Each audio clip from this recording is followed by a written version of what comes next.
Baruch atah Adonai Eloheinu melech haolam asher kitshanu b'mitzvotav v'tzivanu la'asok b'divrei Torah. Okay, every time there's a venue change, it's a little disconcerting. Hopefully we'll get used to this. Here's the deal. We're doing sound not through microphones. We're doing sound through an owl.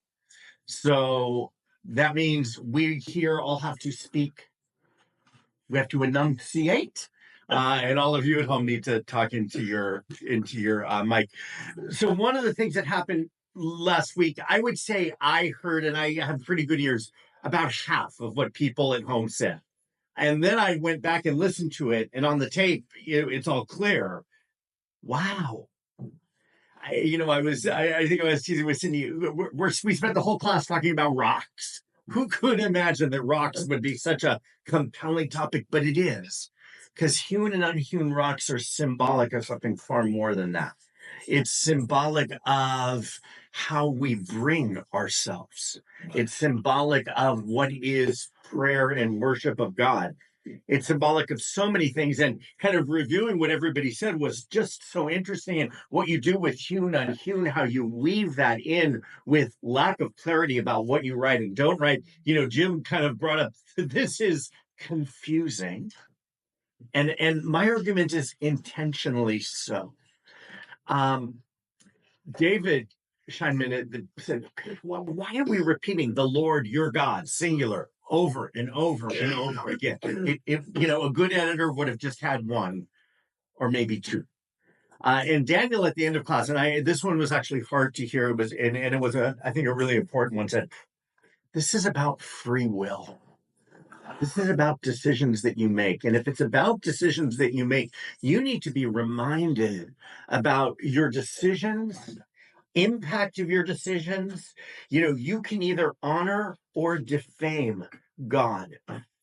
And ultimately that sense of God in godliness is that's your choice each and every day. So thus the repetition of the word today, that we're going to see again. Hewn, unhewn. Marsha brought up, this certainly seems to be like a precursor to temple. Leslie asked Bama versus Mizbeach. And it seems to be that Josiah, who some people say was the person who wrote Deuteronomy late in the monarchy, was trying to say all of these places where you guys are doing worship to these other Canaanite pagan gods, no, we're going to do it at the centralized place. And you've seen in Deuteronomy the centralized place over and over and over again. So it seems to be fairly clear that we're moving towards centralized worship. And the synthesis of you're going to bring it before God, even though God is in the heavens, and you're bringing it to a specific place. There are now places that represent God. And that is Mizbeach, and that's the written word. So we're pulling a lot of things together here. Unhewn. Doug, I so appreciated you at the end of class. You said, so often we don't understand the power of simplicity. And that unhewn is simplicity. It's not that sense of material. And that you bring and here's where the Hebrew mattered. We talked about the word for the stone in verse 6 are avanim shlemot, which we translate as unhewn stone, but shalem means whole, complete. And so it may be that as you're bringing that which is unhewn, we know that it means unhewn because it says don't let a piece of iron touch it. So context tells you that, but the Hebrew itself, if you were translating it literally, bring complete rocks that are not done. It's like you're bringing that which is part of nature. You're bringing that which God made. You're, in Bruce's words, you're then needing to take that which God made, and it doesn't fuse together well in terms of friction and holding together. And so you're going to have to find a way to do it. And so that synthesis of hewn and unhewn, man and God, needing to work together in terms of making a place to worship, that became such a powerful, powerful thought. Ram said hewn stone is like how we use our best technology. We know how to take things and polish them and make them, work for us, and we control them and we shape them. And unhewn is that we take that which is around us and we can't shape it in the same way. We work with it. And so again, hewn and unhewn was so interesting. Leslie pointed to the beautiful Martin Buber at the bottom. Hewn, eloquent, polished prayers is like hewn. Unhewn, literally whole, represents the inarticulate yearning of the sincere heart. And Neil, Karen, all talked about how the imperfect is perfect on a certain level. And what a statement about who we are and how that works. Avanim shlemot.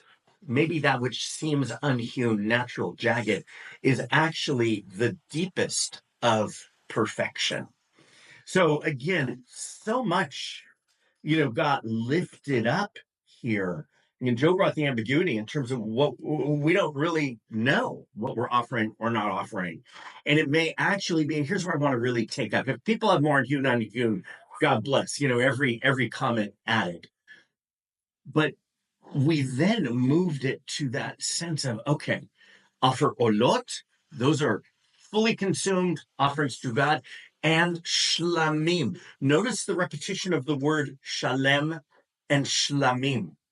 So the offerings that are done as a community and eaten as a community are the same word as the stone that was both complete and unhewn. And it's only then that you have joy.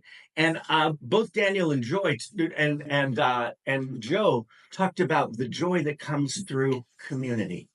So let's do word by word one more time.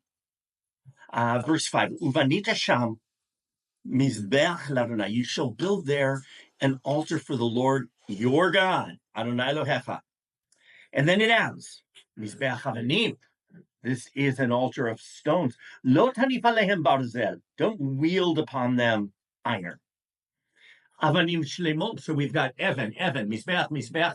These are, they translated here as unhewn stone, but we now know, because we've been reading it carefully, this is complete stone. Tivneh et hamizbeach Adonai Elohecha. You'll build the altar of the Lord your God. V'ha'alita alav olot l'Adonai Elohecha, and you will raise up upon them offerings for the Lord your God. Olot are the ones that are offered by the priests completely consumed. Note that they don't mention the priests here. This seems to be about the people, even in terms of these kind of olot. Verse 7, V'zavachta shlamim, and you shall offer shlamim. Often shlamim were given at the time of a momentous moment in history, inauguration of a king. But shlamim are also that which you bring in gratitude for something good that has happened. You bring a peace offering. And so accounting for shlamim here, that moment of harmony with God and worship, shlamim and olot are also what was offered in Exodus 24 after we received the Torah. Notice the importance of food. You have to say that before Thanksgiving. You eat. And then it says, V'samachta, you shall be happy, singular. And then the ending is interesting. Lifnei Adonai Elohecha, before the Lord your God. Didn't we say a few verses before that God is looking down from the heavens and blessing us? Here it's almost as if this God who is above, who's distant, becomes immanent and present when and only when we gather together in community. And so that's where a few of you went with this samachta. Marcia did something really interesting with samachta. She says, she's putting herself in Moses' place. Moses must be distraught that he's not entering the land. We actually read that in earlier in Deuteronomy. Might Moses's comfort come from seeing the people being joyful as they come together? How else might you account for joy here. Sforno says that joy comes as we have a moment of rededicating ourselves to covenant. There is a certain joy that comes as you rededicate yourself to who you're meant to be. It's why things like graduations, ordinations, installations, they're meant to be joyful. So is the joy here? And the answer is maybe all of them and things I'm not seeing. Is it the food? Is it the coming together? It is the acknowledgement of a particular moment. Is it the concept that we can worship God and find God only together at community? Is it that we can bring our whole self, our perfect imperfections, and that's how we offer to God? And so the samachta here and the achalta is really, really important. And now let's weave in verse 8 that we really haven't done. But I feel like we left much to be discussed in terms of the achalta sham v'samachta lifnei Adonai Elohecha. Right? If God's up in heaven, how is this before God? And I think it's saying you make God present.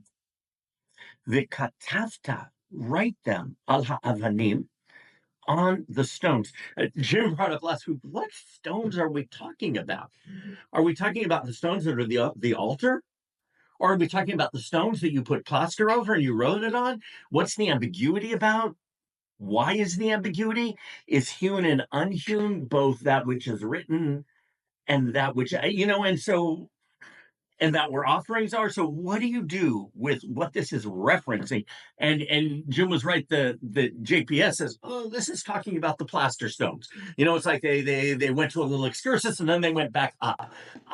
But it doesn't have to be that. You might say that it's about everything that we just read about. Et kol divrei haTorah hazot. All the words of this Torah, and boy, we spent a good class on what is this Torah? Is it the whole Torah, Genesis through Deuteronomy? Could they possibly write that? Is it just the words of Deuteronomy? I found some more interesting. There's a commentary called Kabbalah, who says, kol is connected to the word klal. This is principles. These are main statements. So maybe it's just main statements. You have other people who say it's just the positive and negative commandments. It's not all of the other narratives and pieces. So what is Kol HaDivrei? And maybe we will open it up again, or, maybe we'll sit with all of that beautiful ambiguity, because I think the beauty of the ambiguity is that we now have to write our own. What are the clarifying principles now? And then that last word, Be'er Hetev, it's translated here as most distinctly. Levaer, modern Hebrew, means to explain. Deuteronomy 1:5, Moses explained the laws. Commentaries will say, Be'er Hetev is you need to write them clearly. And Be'er Hetev also is seen as this is where we get the 70 nations. So you write it in a language that all of them could do. So commentators are mentioning, how big are these tablets if you're writing all of that stuff? But how huge are they if you're writing in all 70 languages? But the implication of 70 languages we've also talked about a little bit, because the implication of that is the implication of this is a Torah for everybody. So as we're coming to this moment of Torah, we're saying Torah isn't just for the Jews in that explanation. So I've thrown a lot at you. Let's start hearing about it. Suzanne. Well, it seems to me that, if you used huge stones, then the people would say, well, God gave me this, but I'm improving on it. By using things that God gave us, we are recognizing that everything comes from God, that this comes from God, that the sacrifice that we're all going to eat together, everything comes from God. And I think that Moses's joy would be, these people went 40 years and they lost faith, and now that they're going to go into the land, and when they go into the land, they're going to take things and they're going to improve upon them. They have a basis now that they know that everything came from God, and that it didn't come from us, and they're not going to lose sight of God in the new land. Nice. Unhewn stone, because it's from God. Don't forget that. Don't forget that. And I do think that a huge piece, if you ask me what would be your definitive explanation, the reason that we don't carve is because it's so tempting to move towards idolatry. and say, I am going to do this. And it becomes about me and about ego. And sadly, I think that happens sometimes with buildings and edifices and look what I have done. Um, Books and declarations. Remember, this is from God. It's not you. It's not you. You know what, Jim? I said I was going to give you the first comments because you had a good hewn unhewn on Sunday, and maybe even more. This idea that I shared with you, uh, I got from Lori's beautiful story she shared. Can you hear me? Yeah, we hear you well. Okay, great. Are you guys all hearing us well? When Suzanne Yeah. talked, everybody heard, yay. So far, so good. So shared the story of the four rocks that she gives to and it for the wedding at the wedding. Right. And so and my dad was asking also about the relationship. Why is it your God, your God, your God? And I put these two ideas together, and I think that hewn and unhewn is a metaphor for us, that we come into life um, as unhewn stones, and that through or we're not really an Israelite community, until we follow the teachings of the Torah and we build our personal relationship with God. And then we become like hewn stones. Then we become like polished stones. And I think that the last piece you just talked about, the joy, fits this perfectly, because true joy doesn't come from the external stuff. It comes from following in God's ways. That's when we'll find inner peace and happiness, and not from all the external stuff. Okay. Sorry if you guys couldn't hear me. I know there was some static. I hear feedback too, but Okay. So there seems to be static that we're not hearing in here that you are hearing there. I'm pointing to Andrew. So maybe you could repeat that, because we can hear you fine. Gotcha. So that sense of hewn, unhewn, we enter unhewn, but that we become hewn, shaped, and polished on a certain level through Torah and mitzvah. And it's through entering this relationship with God that we become this kind of polished and beautiful. And to hold on to how we entered and to who we are becoming and how we are becoming is what Jim brought in terms of hewn and unhewn. And that is mediated through Torah. Great. Marcia. And if people can't share online, just give us a heads up so we can do your work. The words that are leaping out at me, actually, they're static while I'm talking now too. Shall I continue? We hear you fine here. How are people hearing online? Not well. Not too well. Well, since you can hear me there. So here's what I'll do is I will translate back to people and we'll keep on working. Thank you. Okay, so the words that are leaping out at me today are the shlema, shlemot, shlemim. Yeah. Living in a senior community, we were discussing how there was not one of us that are shlema or shlemot.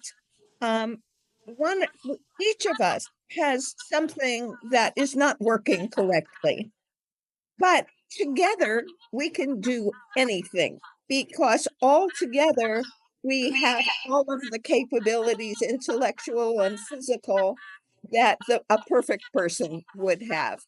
So I think that this task that's being given to the people is something where they have to recognize that some of the people are schleppers or starkers. They can move the stone. Some of the people have beautiful handwriting. They can write the Torah on it. some of them work well with animals. So I think that what is going on here is we talked about community building before, but this is community with the recognition that everyone's labor is needed to complete the Torah, the tasks. Beautiful. Beautiful. So whenever you have repetition, you've got to account for it. There's a reason for it. We've got shlema, we've got shlemot, we've got shlamim. Why? And Marcia says, it's not that we're perfect. As a matter of fact, we are all incredibly imperfect, physically, emotionally, intellectually. My back hurts today. Everybody's got their thing. And what you need is a community where you're all bringing your own strengths. There will be the people who will schlep the rocks and lift the heavy Torah during Haggadah. There will be the people who will write beautifully. There will be the people who will, and all of us need to bring all of that. And so that this verse culminates in community coming together and eating and offering that which is, it's not just that we're eating together, but we're eating the offering that we're giving to God. We're coming together in sacred purpose.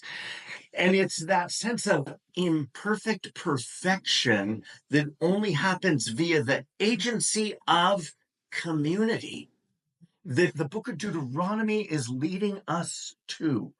And you guys, you know it and you hear it, you feel it, you don't need me to say it. Holding onto community in intensely polarized times is really, really hard.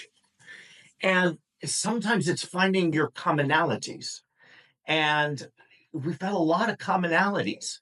So, I think that this is such a text for our time. TJ. Thank you, Rabbi, and Shabbat Shalom, everyone. Just a little help with the Hebrew, if you don't mind. Is it you will finish writing the Torah, or could it be you must start writing the Torah? It actually doesn't give you temporal reference. It just says vikatavta al ha'avanim. You will write, future tense. And it says all of these words, not knowing what all of these words are. So it for me, it leaves the door open to we're writing, but we're not necessarily finishing. It may be, and I think this is going to be our next line. And Leslie brought this up actually beautifully a couple weeks ago. What's the beginning? And he's going to say, today is your beginning. Well, wasn't there at the beginning when we received Torah? And it's almost as if every day is a new beginning. So my answer to that in a way that I think is reflected in the text translation is that it's an ongoing writing. Good. Ruben, then we'll go to Brian and Neil. Shabbos. Shabbos. I have a question, and it's not particular to this portion, but it comes up in this portion, and it comes up a lot. And I've really been puzzled by the word and the meaning of the word sacrifice. And I don't know if the word sacrifice is a very good translation from the Hebrew. And the reason that I'm puzzled is because to me, in my mind, a sacrifice is when you're giving something up. If you burn something and don't use it and you want to call it a sacrifice to God or so forth, that's fine. But a lot of times these sacrifices, it says that you offer it as a sacrifice and then you consume it yourself. Why is that a sacrifice? Nice. You're using it for yourself. I'm not even sure it's a complete sacrifice. I guess it is to some extent if you're giving it to the Levites. If you completely burn it and don't use it, it's a complete sacrifice. It's a gift otherwise, or you're consuming it yourself. And yet we use the same term for all three different kinds of quote unquote sacrifices. But the Hebrew is different. That's in Leviticus, the word for sacrifice is korban. And it appears other places too. In this particular section, that's not the word used. It's mizbach. And it may well be that we need to translate it on a certain level, maybe as an offering, because it needs to imply that this isn't just fully of giving something to God who may or may not need it.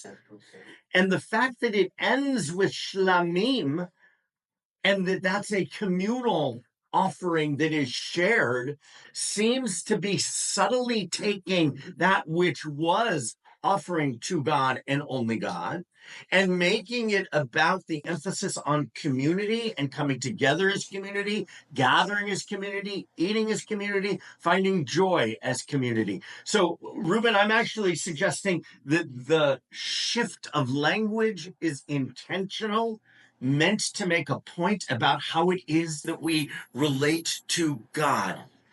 And an evolving sense of how we relate to God, a God who we give to, we offer something of value to a God who is present. We are before God when we are together as community, is a radical theological shift reflected in the book of Deuteronomy. And it says lifnei. Lifnei, before the Lord your God. And lifnei is a crazy word because didn't we just say God's up in heaven? And now this God who, isn't present on a certain level is absolutely present and you are standing before. So God is both more distant and more near, more uncertain and more certain, more unclear and more clear, all at once. All at once. And it's almost as if you have to go through the shift to a more communal God who demands mitzvah, who demands distancing from idolatry in order to be before God. Moving from unhewn to hewn, embracing unhewn, being shalom. Thanks, Ruben. Brian. Two quick thoughts. First, as someone who goes into a coma during services, I love that the emphasis isn't on prayer. I feel like we've lost. Brian, your seat is right outside right now. I like that it's doing things together. And my second comment is that the county parks have walls made by Chinese immigrants at the turn of the late 1800s. And they're made from unhewn stones. And people sit before them and they're in awe. And the docents talk about them and they're visited by groups. And when you take something out of the earth and you build something with it as it was, there's something about it that, I mean, it doesn't do that for me, but they sit before them almost reverentially, these walls in county parks that are made of unhewn stone. So there's something about that is unbelievably as compelling to people. Beautiful. Here's a Karen, by the way, I think it said that kind of really similar last week. There's something that is holy almost about that which is unhewn, that which we haven't messed with. And it's so interesting seeing cultures where that still lives. So a place where you come to the park and you see the unhewn stone and you sit before it and you feel reverence. I think that's what you're meant to feel during prayer as well, Brian. But the ark is unhewn stone, so to speak. But don't worry, you'll hear more about that in coming weeks. No. But the beauty of, can we understand God in a way that says when we come together and appreciate that which is both natural and that which we have written down as that which is a reflection of how we understand God in terms of our adherence and building the community, that's meant to create holiness. And listen, I'll tease with you a little bit, but we call Seminary, Kehila Kedosha, a holy community. And I think holy community implies that holiness is in community, and it implies that there are pieces of community that are meant to bring that sense of reverence and awe. Good. We said Neil, then Bruce, then Karen. I leave it to the doctors in the room and online to determine whether people in comas actually hear what's being said and whether that's considered. Because according to all the movies I've seen, they hear things anyway. So there's a phrase that's missing that I was thinking about this morning, which is stiff-necked. Yeah. We are no longer being accused of being stiff-necked people.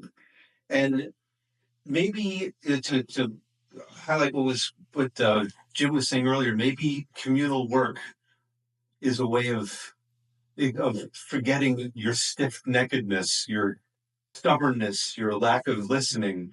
So maybe there's a lesson here of the reason we're not being called a stiff-necked people at this point in the Torah is because we've gotten some direction. But I'm thinking about and you shall write them here, and what does that really mean? So there's 613 commandments, right? So maybe when it says, and you shall write what does it say? They'll write the statements. I forgot what the noun was. You shall write them. Maybe it's just referring to this, not to the whole Torah. Kol divrei HaTorah, all the words of the Torah. Okay, so it's not just the commandments, because I thought maybe it's just there's a cheater's way of doing this, and you just have to write down the 613 commandments. So, but what I'm trying to discern from this statement here, because there's a lot of you shall, you shall, you shall. Which of all of this, what is counted as a commandment? Nice. And does that make a difference? I mean, are each of these you shalls an independent one of the 613, or is there one of these which kind of governs the rest of them as far as commandments are concerned? Good.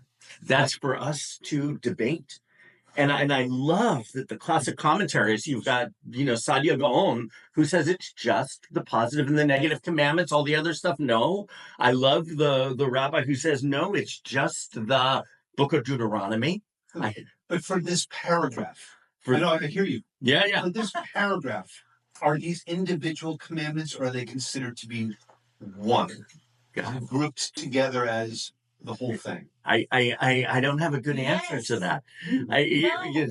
But why is it not the same thing that you said before? It's this and that, and it's not the fact that we don't understand it. Of course it is. It's always that.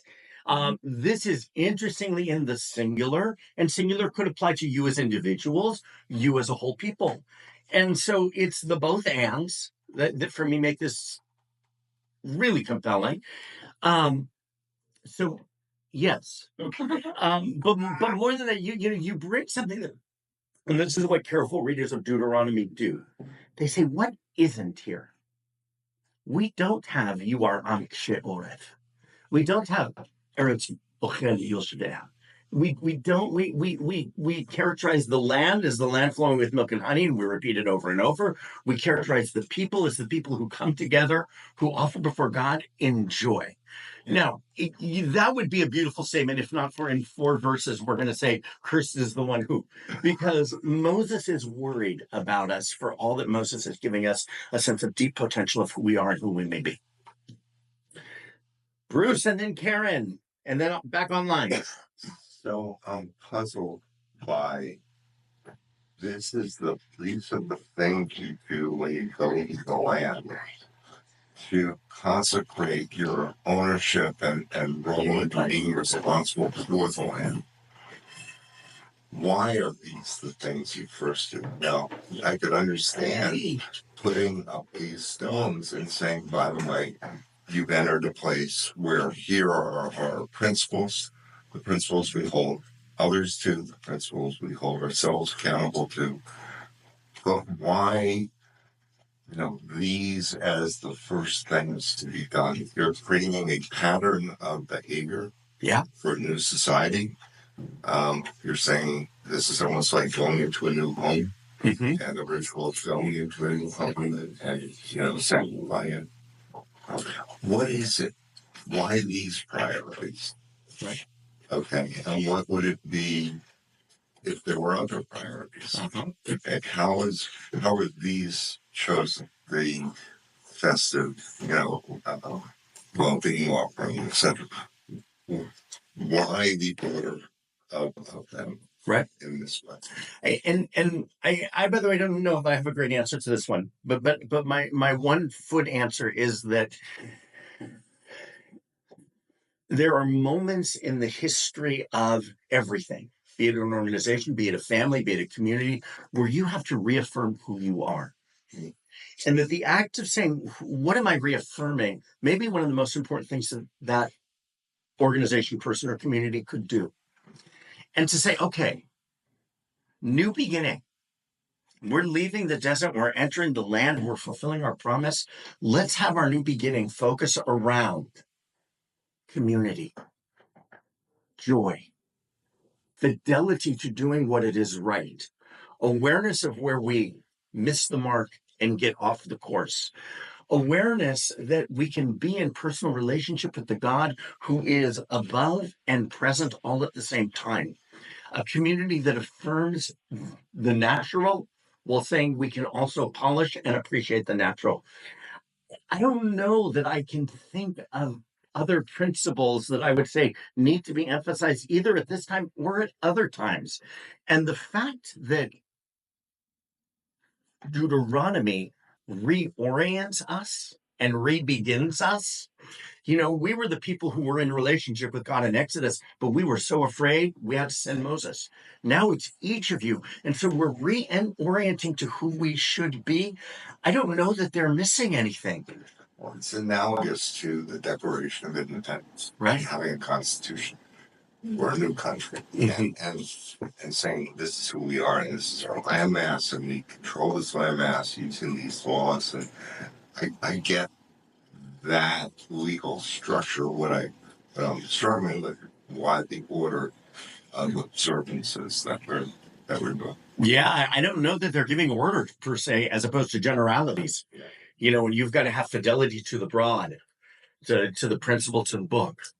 And it is the comparison to America and moments of dedication to who we are very, very parallel.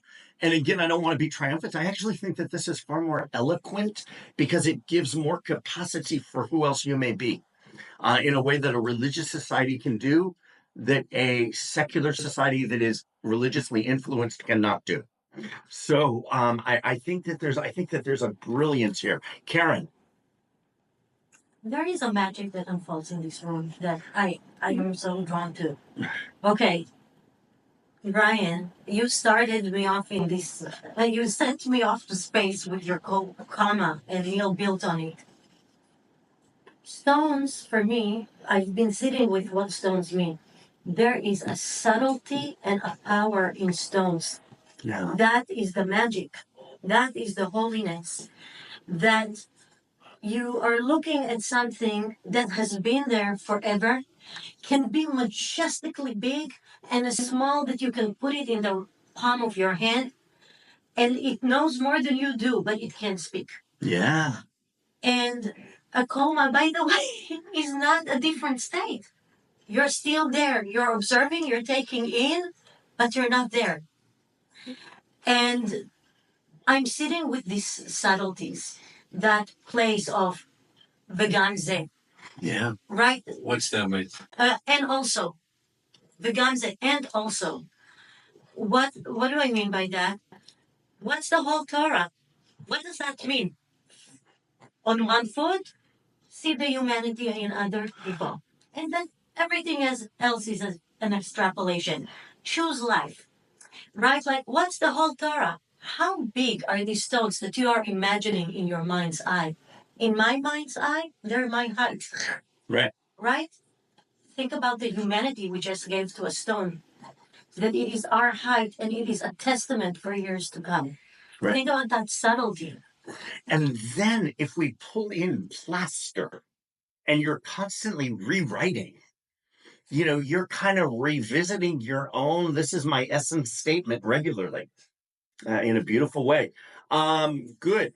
Lori online, everyone online, let us know if you're hearing static or not. Hi, everyone. The words of chapter 27 that are speaking about the large stones and have brought up some things for me, specifically the theme of time and eternity. Genesis, during those days of creation, that God created the stones themselves and himself, us, and then I took some notes because so much was coming up for me, but God created the stones. And then Moses receives the commandments on the stones on Sinai. And then here Moses is now asking his people to recreate and write the stones of the law for themselves. So he's drawing them into his creation. And this idea that people are being asked to co-create with God in this place that God's called them to. I think it's really beautiful. And I just wanted to also just bring up that in my tradition, there's a saying that says, for God, a day is like 1,000 years, and 1,000 years is like a day. And if God is in the fullness of time, the Greek word kairos, the fullness of time, and we as people are in chronological time, I feel like these stones are really drawing down the fullness of time, the kairos, into chronological time and marking this moment as a decisive moment for the Israelites as they enter the land. So it creates a chronological moment, but it also creates an eternal moment because those stones and the law are being given to them for eternity. And the stones create a remembrance of that moment that goes into, that continues in chronological time into eternity, that the Torah is eternal. Good. And that this is a moment of eternity. So Yes. eternity, chronological time and eternal time at the same time, in the same moment. Beautiful. Beautiful. What's that? What's that word that she said? Chronos. Kairos, Kairos. K-A-I-R-O-S, which means the fullness of time. And chronos, like the word chronological, means, temporal time, the time Good. we experience And now. the fusing of those together. And the fusing of those together. Beautiful. Yeah. And that every moment is an eternity. And that this moment creates a refused eternity building upon Genesis and Exodus, bringing us to this moment. Okay, so we bring in time in this beautiful way. Thank you, Lori. Suzanne. Well, I was thinking about, like, here we are on the threshold of going into the new land. This is our B'nai Mitzvah. Nice. Because, we came from unhewn stones. We were nothing. And, if you've ever, your first child that ever gets bar mitzvah, when you look at him, you all of a sudden you get this feeling of, oh my gosh, he's going to be fine. Right. Because you see now they've got the basis. They came from like unhewn, and with the help of God, they have evolved into something that's going to be all right. That's going to be able to take care of themselves, be able to take care of each other. And so, to me, this is the B'nai Mitzvah of the Jewish people. Lovely, the B'nai Mitzvah of the Jewish people, and maybe that whole Avanim Shlemot. You're coming in unhewn, and you're also complete, and this is going to help you be complete in different ways. So nice. All right, go ahead, Joe. We've talked a little bit about different languages being written, but I think at some point, maybe somewhere down the line, we got to see one particular language is going to be universal for that particular communities. So that, yes, there was a time when we had 70 languages that we talked about, but at some point, when they're writing it, at some point, as it came to a community, maybe they came up with a regular language that everybody could identify with. Good. And also, one of the things that you kind of think about was when we have services and you have a kiddush afterwards, the community gets together because they were at the altar dealing with what God gave us in the Torah. And so it's very common that we get together to celebrate something that happened, that we're celebrating that gives us joy. Good. Kiddush equals the altar on a certain level because it's a coming together as community, eating and enjoy. That's nice. Joe has taken us to this last word in verse 8. You're right. All of the words of this Torah, be'er hetev. And again, translation is such a fickle thing. Most distinctly, be'er is to clarify, hetev is well. well clarified. And so you get, well, the rabbis got, oh, this is 70 languages. And it's not that they were interested in, oh, we're going to translate it to every possible language, but we're going to translate it for everyone. So Joe says to translate for everyone is possibly to use the language that is the language that everyone understands, which makes a certain amount of sense. But I want to pay attention to the fact that Hetev is a creation word. God created and it was Tov. It's the same root. And might this be a moment not just of reaffirmation and, beginnings, but beginnings that echo the Genesis beginning. So we can weave in Joe and we can weave in Lori. Leslie. I'm going to add on to Marcia's comment about all the different schleppers because I love all the words. Uvanita, the Zavasta, the Halta, the Samasta, Yeah. all the things. Many verbs. All the things. Like, not everyone's going to do all the things. Yeah. And this is about, not only is there a place for everyone, and you can find your place where your unhewn whole self will snuggle in or fit in or have their spot in the community, but we can also be different. And there isn't a hierarchy. The Jewish person who studies halakha isn't better or more or less than the Jewish person who works at a soup kitchen. Right. We all have our place. And to clarify in goodness, whether it's the many languages, it just means that there's an opening. Whatever language you speak, if you speak with building, if you speak with writing. And I had an experience when I was in college. I did the backpacking through Europe. And I had a wonderful experience of being at the Vatican on a Sunday. And Pope John Paul came out on the balcony. And he said hello to my friends in many, many languages. Yeah. Over and over again in every language. I don't know if it was 70 languages. But it was so wonderful. Like everyone was welcome there. Whether it was your place or not your place at that moment, it was good that you were there. And, right. So that's why translation can be so, it can be so diminishing. Because if we're going to say be'er hetev, clarify well, and we translate it as most distinctly, which I think references writing, to say, no, this is clarify so that everyone feels part of. Clarify so that everyone finds their place, knowing that the previous section had so many different ways that you could connect. Clarify in a way that lets you bring your unhuman uniqueness, because every unhuman rock is different, to this community. This then becomes a community guide only through our explications. Nice. Did you have a thought? Yeah. Yes. Bear with me because it barely makes sense as I think about it. So as I verbalize it, It'll come together. Or it may not. So I'm trying to think of it in a sort of broader context. We talked about these large stones with plaster where you inscribe every word, and then we're going to unhewn stones.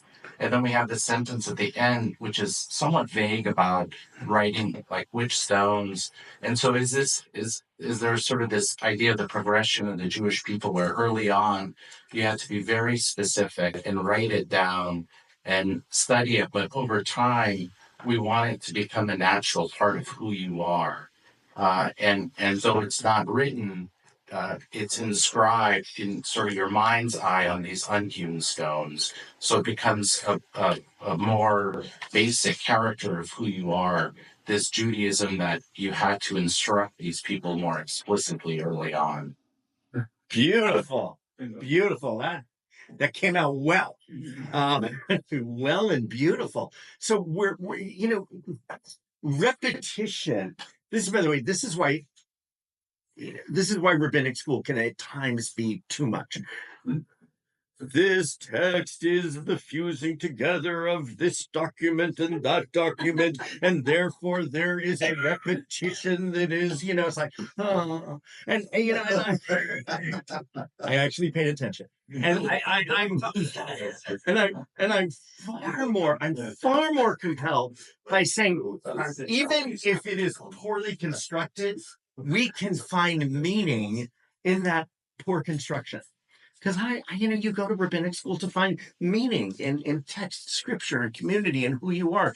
And to say, why this repetition? Because we're moving from explicitly writing, this is what it is, to, no, you're bringing your own uniqueness, unformedness, and now you're inscribing it on those. We don't need to go back to the written piece because we're not reading it literally. You're writing your own Torah on your own altar that is uniquely you.